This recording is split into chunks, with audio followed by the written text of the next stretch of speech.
We'll move on to the second letter, students. This is also another example of an informal letter. Okay. It says, write a letter to your younger brother or sister advising him or her to work harder for exams. I repeat, write a letter to a younger brother or sister advising him or her to work harder for the exams.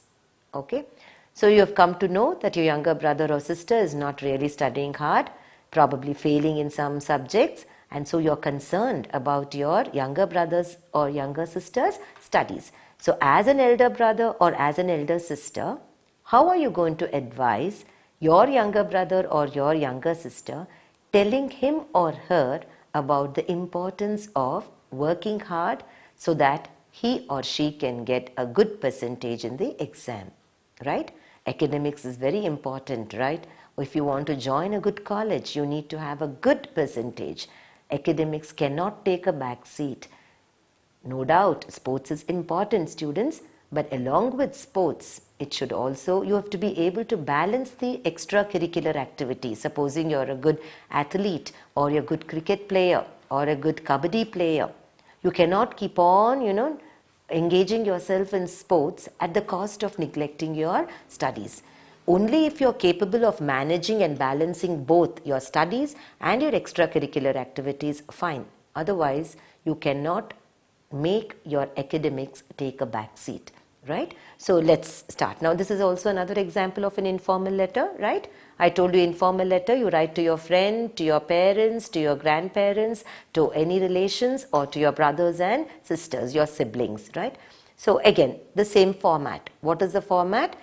Right hand corner of the page, you will just write the place and the date, right? And then come back to the left hand corner. Left hand corner, salutation.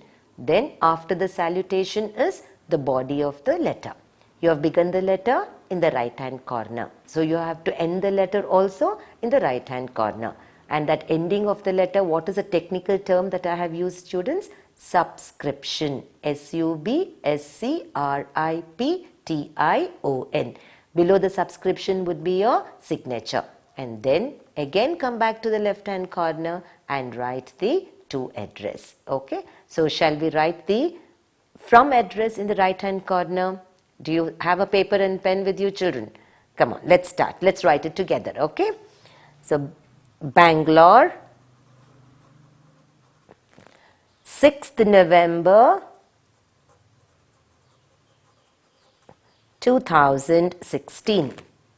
So I finished with the address and the date.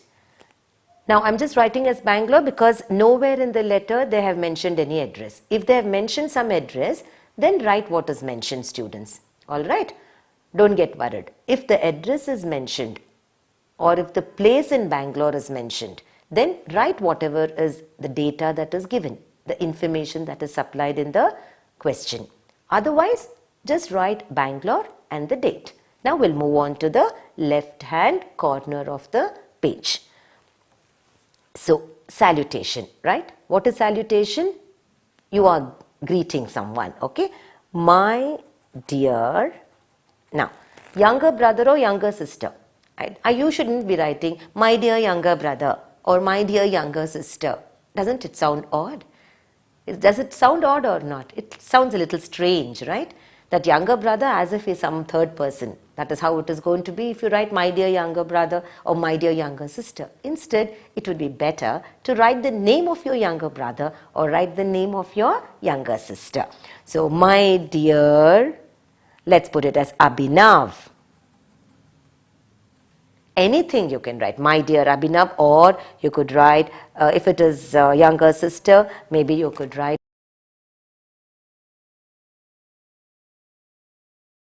my dear Asha. Now, there's a comma below that. Next, you have to go to the left hand corner itself and start the body of the letter. Now, what is this my dear? I'll write within brackets, children. It is called as salutation. S-A-L-U-T-A-T-I-O-N. Now, begin the letter. So, let's leave about 1 or 2 finger space after the margin and start. So, how are you going to write? Hi, Abhinav. Just put an exclamation. Hi, Abhinav. Instead of just saying, how are you, brother? Let's put it as, how are you, my dear brother? Doesn't that sound more loving and more, affectionate? Yes? So let's put that. How are you, my dear brother? And then what shall we write? I am missing you a lot. I'm missing you a lot. I'm sure you must also be missing me. I'm sure you are missing all the fights that we used to have together. Missing all the fights that we used to have.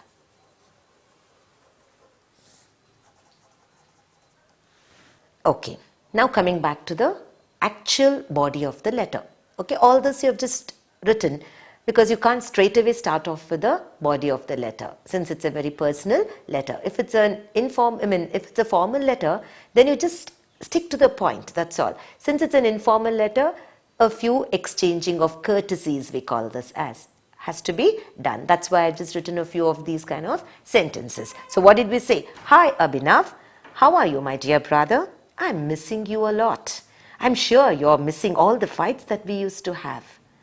Now you come back to the actual point that you need to make in the letter. Now what is that actual point that you want to make? Advising your younger brother or your younger sister to take his or her studies seriously. So what are we going to write?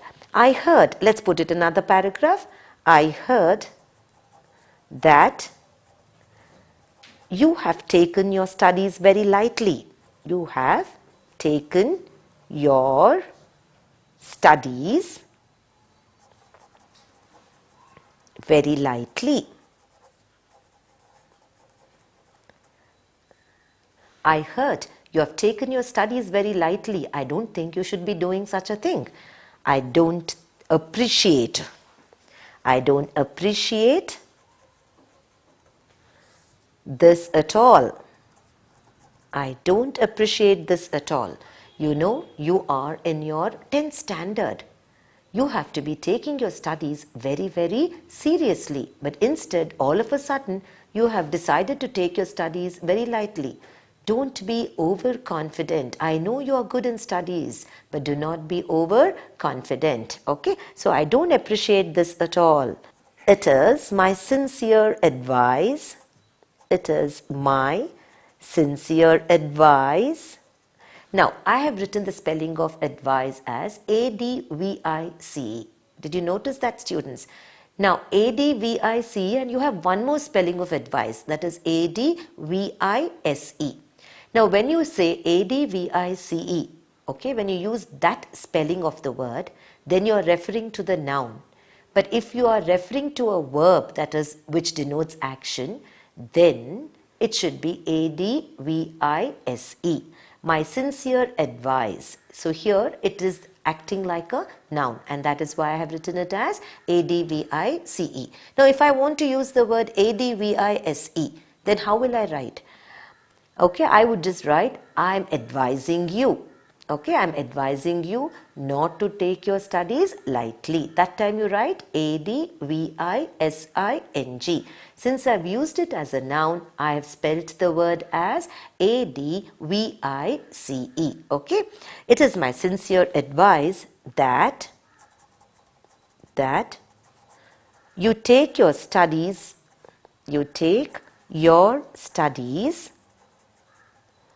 more seriously.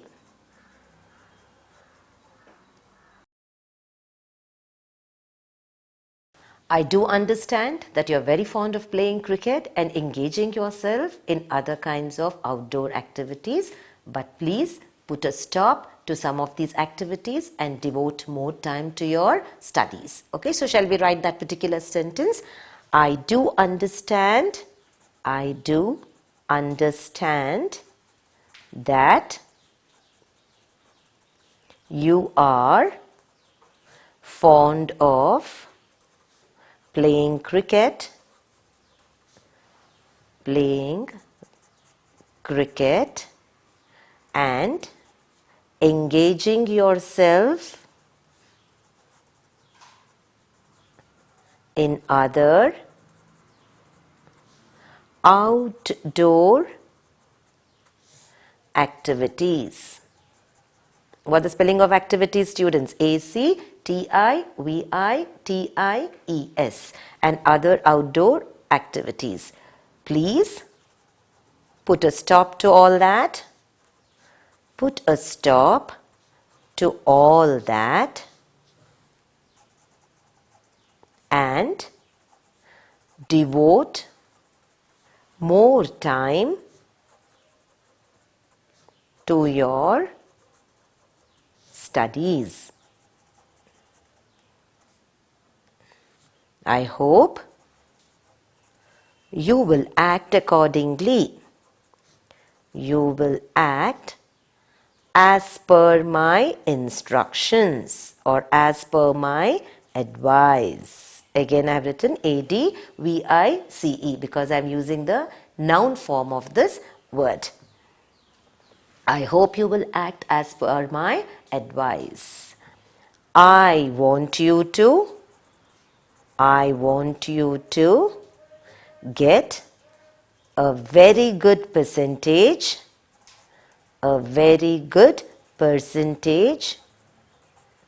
in your board examination.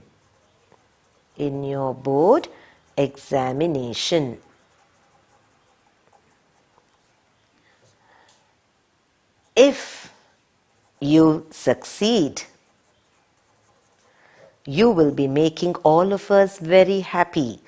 You will be making all of us very happy.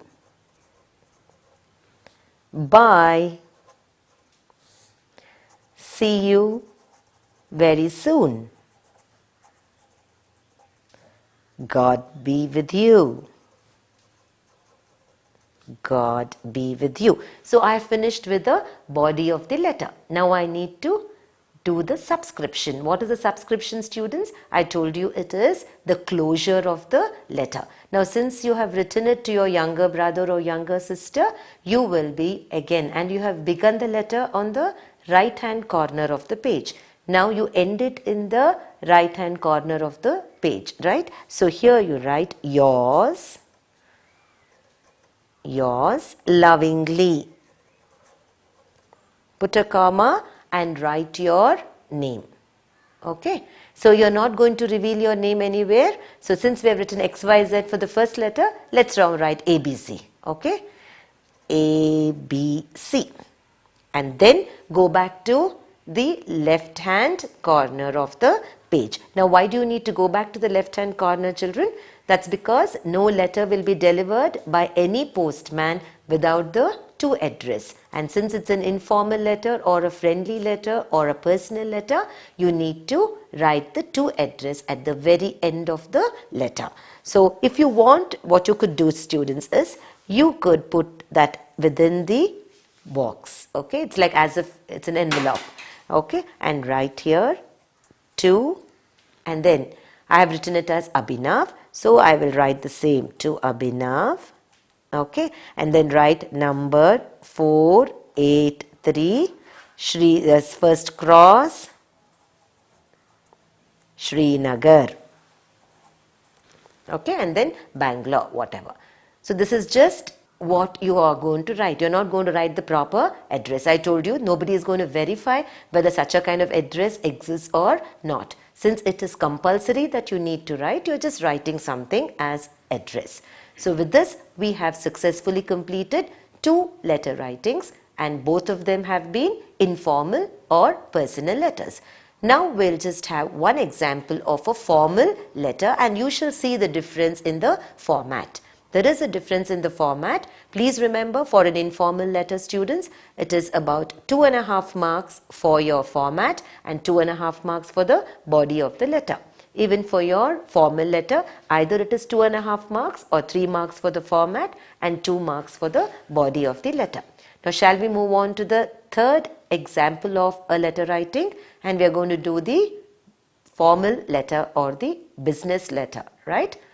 Yes, have everything ready with you, students? We'll do one more example of letter writing.